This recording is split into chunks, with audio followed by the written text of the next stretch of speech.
রাতের নিস্তব্ধতা চিরে এক শ্মশান ঘিরে তীব্র দমকা হাওয়া বইছে। শুকনো পাতাগুলো ঘূর্ণির মতো উঠছে।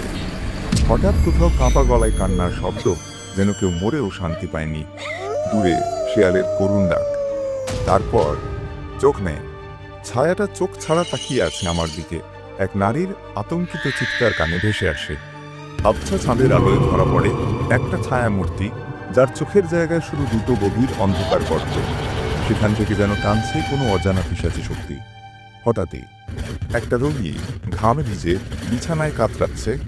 এক বৃদ্ধ লোক গলার রগ ফুলিয়ে কিছু বলার চেষ্টা করছে, কিন্তু মুখ খুলতেই বেরোয় গা শিউরে ওঠা এক পিশাচী হাসি। একের পর এক ভয়ার্ত মুখের ক্লোজ আপ, বিস্ফারিত চোখ, দম বন্ধ হয়ে আসা নিঃশ্বাস।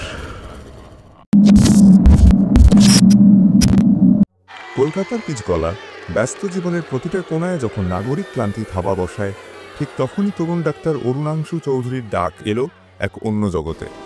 পলাশপুর নামে যার আদি, শান্ত এক গন্ধ। শহর থেকে বহু বহু দূরে, সভ্যতার শেষ সীমায় যেন এর অবস্থান। গ্রামটি সবুজে মোড়া, টিলা আর ক্ষেতের ঢেউ খেলানো এক স্বপ্নের দেশ। কিন্তু এই স্বপ্নের এক প্রান্তে ছিল এক বিভীষিকা, গ্রামের প্রাচীন সুবিশাল শ্মশান ঘাট। তার পাশ দিয়ে নিঃশব্দে বয়ে যেত শীর্ণকায় কালিন্দী নদী, যার জল ছিল কালচে, যেন কত অজানা রহস্য বুকে নিয়ে সে বয়ে চলেছে অনন্তের পানে।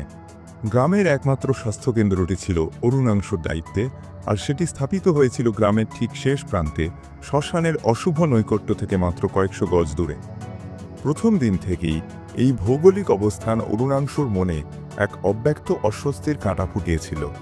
মুখে সে ঘোর যুক্তিবাদী হলেও রাতের অন্ধকারে শ্মশানের দিক থেকে ভেসে আসা দমকা হাওয়া তার শিরদাঁড়ায় এক হিমেল স্রোত বয়ে দিত। প্রথম কয়েকটি সপ্তাহ আপাতত শান্তিতেই অতিবাহিত হল। সাধারণ জ্বরজারি, পেটের গোলযোগ, কাটা ছেঁড়া, এসব নিয়েই গ্রামের সরল মানুষগুলো আসত।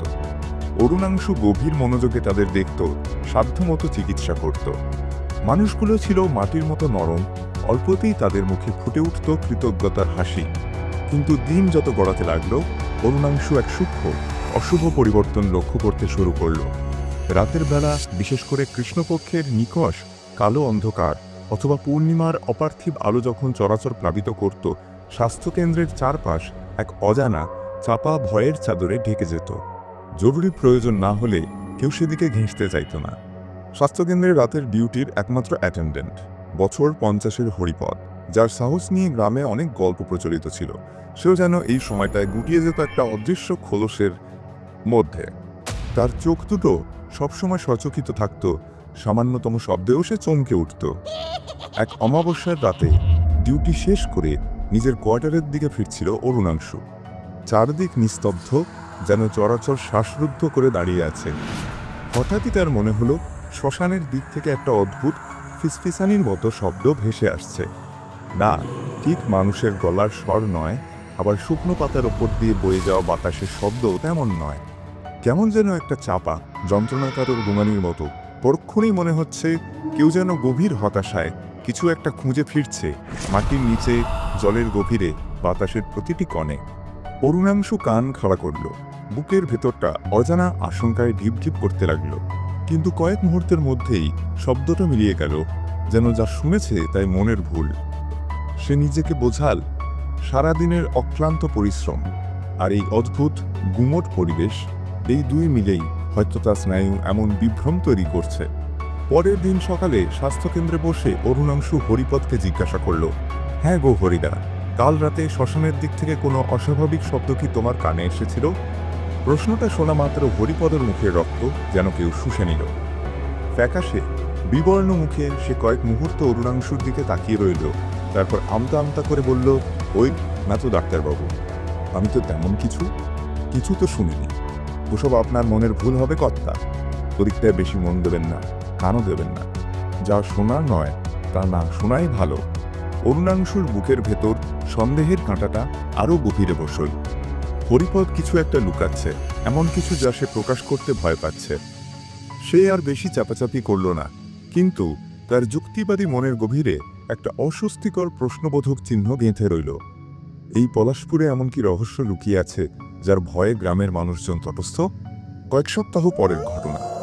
এক ভরা পূর্ণিমার রাত, আকাশে থালার মতো চাঁদ, তার আলোয় চারপাশ ধুয়ে গেলেও শ্মশানের দিকটা কেমন যেন এক অপার্থিব ঘন কুয়াশায় আচ্ছন্ন। স্বাস্থ্যকেন্দ্রে তখন এক জীবন মরণের লড়াই চলছে। গ্রামের এক তরুণী বধূর প্রথম প্রসব, কিন্তু অবস্থা আশঙ্কাজনক। অরুণাংশু আর অভিজ্ঞ নার্স মালতী দেবী ঘর্মাক্ত কলেবারে আপ্রাণ চেষ্টা চালাচ্ছেন। বাইরে তখন প্রকৃতিও যেন উন্মুক্ত হয়ে উঠেছে, ঝোড়ো হাওয়া আছড়ে পড়ছে জানালার কাছে, আর থেকে থেকে কুকুরের দল একযোগে এমনভাবে ডেকে উঠছে যেন তারা কোনো অশরীরী আগন্তুকের আভাস পেয়েছে। হঠাৎ অপারেশন থিয়েটারের জানালার শার্সিতে বাইরের চাঁদের আলোয় একটা দীর্ঘ অস্পষ্ট ছায়ামূর্তি সরে গেল বলে অরুণাংশুর ভ্রম হলো। সে বিদ্যুৎ পৃষ্ঠের মতো চমকে সেদিকে তাকাতে না তাকাতেই একটা হিমশীতল স্রোত তার মস্তিষ্ক থেকে শিরদাঁড়া বেয়ে নেমে গেল, যেন কেউ বরফের ঠান্ডা হাত তার ঘাড়ে রেখেছে। মালতী দেবীর ফর্সা মুখ ভয়ে নীল হয়ে গেছে, তার হাত থেকে একটা যন্ত্র পড়ে গেল, ঝনঝন শব্দ করে। কিছু কিছু দেখলেন ডাক্তারবাবু? ভয়ে কাঁপা কাঁপা গলায় ফিসফিস করে জিজ্ঞাসা করলেন তিনি। অরুণাংশু কোনো মতে ঢোক গিলে বলল, মনে হয় বাতাসের সঙ্গে পুরনো কোনো শুকনো ডাল বা ওই জাতীয় কিছু একটা উড়ে গেল। কিন্তু তার অন্তরাত্মা জানত, যা সে দেখেছে তা বাতাসের সঙ্গে উড়ে যাওয়া কোনো জড় বস্তু নয়। তার অবয়ব ছিল এক অশুভ উদ্দেশ্য। সৌভাগ্যক্রমে সেই রাতে মা ও শিশু দুজনেই প্রাণে বেঁচে গিয়েছিল, কিন্তু অরুণাংশু সারা রাত দুই চোখের পাতা এক করতে পারল না। তার বারবার মনে হতে লাগল, এই শান্ত সবুজ পলাশপুর গ্রামের অন্তরালে এমন কোনো অন্ধকারের শক্তি লুকিয়ে আছে যা স্বাভাবিক তো নয়, বরং ভয়ানক অশুভ। দিন যত অতিবাহিত হতে লাগল, পলাশপুরের বাতাসে ভাসতে থাকা চাপা আতঙ্ক ততই ঘনীভূত হতে থাকল। অরুণাংশু গ্রামের প্রবীণদের মুখ থেকে শ্মশান এবং তার এক রহস্যময় অন্ধ অতৃপ্ত আত্মাকে ঘিরে নানা রকম গা ছমছমে কাহিনী শুনতে শুরু করল। এই সব কাহিনীর মধ্যে সবচেয়ে ভয়ানক এবং বিশ্বাসযোগ্য ছিল গ্রামের প্রাচীনতম বাসিন্দা 100 বছর ছুঁই বৃদ্ধ হরিহর চাটুর্যের মুখে শোনা ঘটনা। একদিন পড়ন্ত বিকেলে যখন আকাশ সিঁদুরে মেঘে ছেয়ে গিয়েছিল, হরিহরবাবু অরুণাংশুকে ডেকে পাঠালেন।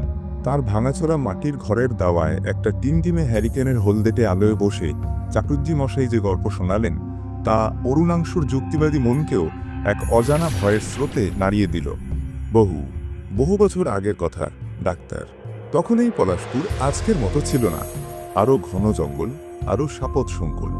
সেই সময়ে এই গ্রামেই বাস করত কল্যাণী নামে এক মেয়ে। হরিহরবাবুর গলার স্বর ক্ষীণ, কিন্তু প্রতিটি শব্দ যেন ইতিহাসের পাতা থেকে উঠে আসছে।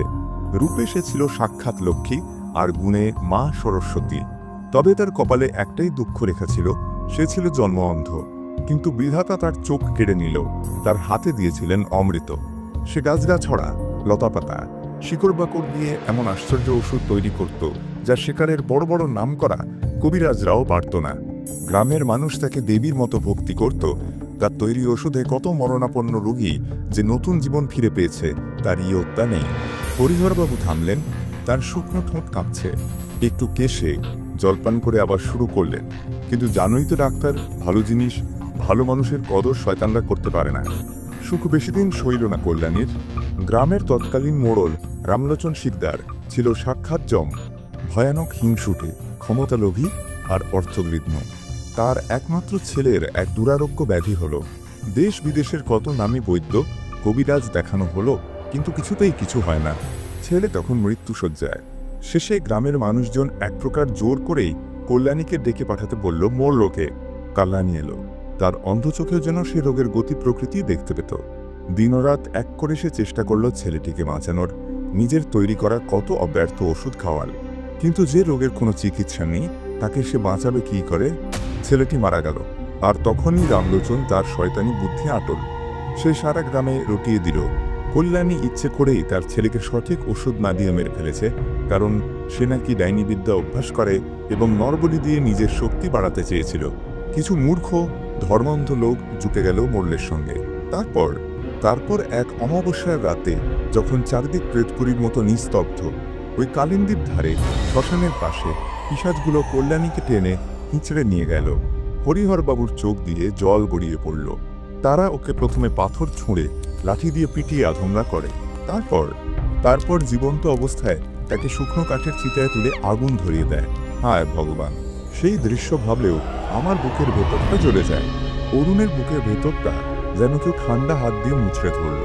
তার নিঃশ্বাস বন্ধ হয়ে আসার উপক্রম। লোকে বলে মরার আগে আগুনের লেলিহান শিখার মধ্যে দাঁড়িয়ে যন্ত্রণায় ছটফট করতে করতে কল্যাণী নাকি অভিশাপ দিয়েছিল। সে বলেছিল, এই শ্মশান থেকে আমি কোথাও যাব না, আমার এই পোড়া আত্মা এখানেই ঘুরে বেড়াবে। যারা আমার ওপর এই নির্মম অত্যাচার করলি তাদের বংশ আমি নির্বংশ না করে ছাড়ব না। আর আমি চোখে দেখতে পেতাম না বলে তোরা আমার ওপর এত বড় অবিচার করলি, তাই আমার এই অন্ধ আত্মা এই শ্মশানে অনন্তকাল ধরে শুধু খুঁজে বেড়াবে। কিন্তু কিন্তু অন্ধভূত কেন? মানে আত্মা তো। অরুণ প্রশ্নটা শেষ করতে পারল না, কারণ নরপশুগুলো ওকে মারার আগে ওর চোখ দুটো উপড়ে নিয়েছিল। সেই বিভৎস দৃশ্য, তাই তার আত্মাও অন্ধ। সে স্পর্শ দিয়ে অনুভব করে শিকারকে, গন্ধ দিয়ে তার উপস্থিতি বুঝতে পারে। রাতের অন্ধকারে যারা ওই শ্মশানের পাশ দিয়ে যায় তাদের মধ্যে কেউ কেউ নাকি তার সেই বরফের মতো শীতল আঠালো স্পর্শ পেয়েছে। আর তারপরেই শুরু হয় সেই ভয়ঙ্কর জ্বর, ভুল বকা, শরীরে অবর্ণনীয় যন্ত্রণা, আর শেষে মৃত্যু। গল্পটা তার মনে এক গভীর কালো ছাপ ফেলে গেল। একটা নিরীহ পরোপকারী মেয়ের ওপর এত বড় নির্মম অবিচার। তার যুক্তিবাদী মন বারবার বলতে চাইছে এ নিছকই কুসংস্কার, কিন্তু হরিহরবাবুর বর্ণনার মধ্যে এমন একটা সারল্য আর যন্ত্রণা ছিল যা অবিশ্বাস করা কঠিন। এদিকে গ্রামে যেন অশুভ শক্তির প্রকোপ ভয়ঙ্করভাবে বাড়তে শুরু করল। প্রথমে কয়েকটি নিষ্পাপ শিশু এক অজানা তীব্র জ্বরে আক্রান্ত হলো। অরুণাংশুর দেওয়া কোনো ওষুধেই কাজ করছে না। তাদের ছোট্ট শরীরগুলো ক্রমশ দুর্বল, ফ্যাকাশে হয়ে পড়ছে, চোখ কোটরে ঢুকে যাচ্ছে। তারপর গ্রামের কয়েকজন স্বাস্থ্যবান যুবক যারা রাতের বেলা কাজ সেরে শ্মশানের পাশ দিয়ে বাড়ি ফিরছিল, তারা প্রত্যেকেই অদ্ভুত সব আওয়াজ শুনতে পেল। কখনো ফিসফিসানি, কখনো চাপা কান্না, কখনো বা হিংস্র জন্তুর মতো গর্জন। বাড়ি ফিরে তারাও সেই একই ভয়ঙ্কর জ্বরে আক্রান্ত হলো। সবার মুখে তখন এক কথা, এই শ্মশানের সেই অন্ধভূতের কাজ, কল্যাণীর অতৃপ্ত আত্মার অভিশাপ। অরুণাংশু তার চিকিৎসা বিদ্যার সবটুকু উজাড় করে চেষ্টা করছে, কিন্তু রোগের কোনো কুলকিনারা করতে পারছে না। এই রোগ যেন চিকিৎসা শাস্ত্রের সব নিয়মকে হার মানাচ্ছে।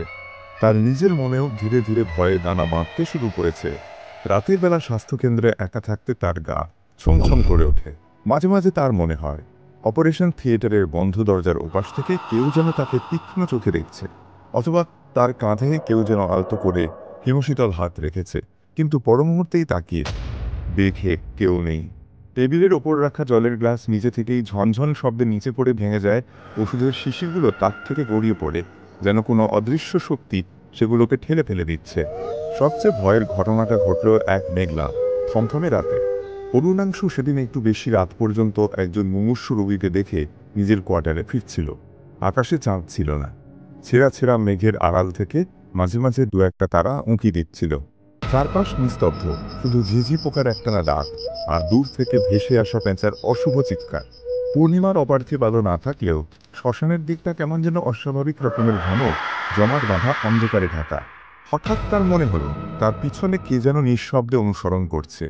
সে ঘাড় না ঘুরিয়েই দ্রুত পায়ে হাঁটতে শুরু করলো। তার বুকের ভেতর হাতুড়ির ঘা পড়ছে, ধরাস ধরাস ধরাস।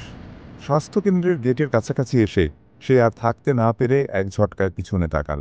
আবছা অন্ধকারে স্বাস্থ্যকেন্দ্রের কম্পাউন্ডের ভাঙা দেওয়ালের পাশে সে স্পষ্ট দেখল একটা দীর্ঘাঙ্গী সাদা থানসদৃশ কাপড়ে আপাদ মস্তক মোড়া ছায়ামূর্তি ধীর ভয়াল পায়ে এগিয়ে আসছে তার দিকে। তার মুখ দেখা যাচ্ছে না, কারণ সেটি ছিল এক গভীর অন্ধকারের গহ্বর। কিন্তু অরুণাংশুর মনে হলো মূর্তিটার কোনো চোখ নেই। সেই মুহূর্তে তার মনে হলো তার শরীরের সমস্ত রক্ত জল হয়ে গেছে। সে ভয়ে প্রায় চিৎকার করে এক দৌড়ে নিজের ঘরের করে। গ্রামের পরিস্থিতি ক্রমশ নিয়ন্ত্রণের বাইরে চলে যাচ্ছিল। অসুস্থ মানুষের সংখ্যা হু হু করে বেড়েই চলেছে। মৃত্যুর ছায়া দীর্ঘ থেকে দীর্ঘতর হচ্ছে পলাশপুরের আকাশে। অরুণাংশু মর্মে মর্মে বুঝতে পারছিল শুধুমাত্র আধুনিক ডাক্তারি বিদ্যায় এই রহস্যময় মহামারীর সমাধান সম্ভব নয়।